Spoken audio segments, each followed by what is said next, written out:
40 லட்சம் ஜனங்களுக்கு எங்கிருந்து உணவு கொண்டு, வானத்திலிருந்து மண்ணா கொடுக்கலனா இவங்க 40 லட்சம் ஜனங்களை எங்கிருந்து கொண்டு வந்திருப்பாங்க? சாப்பாடு, உணவு, தண்ணீர்.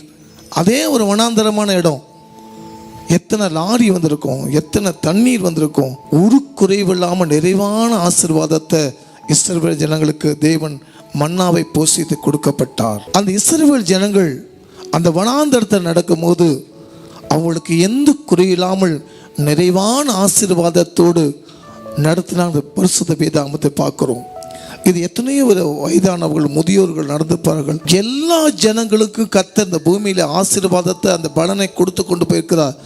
நம்முடைய சுய பலத்தினால்தான், நம்ம பாவத்தினால்தான் இந்த பூமியே சபிக்கப்பட்டதானது. பாவத்தை விட்டு வெளியே வந்தாங்க, தேவன் நன்மையான ஈவுகள் தெய்வம் செய்து கொடுத்தார்.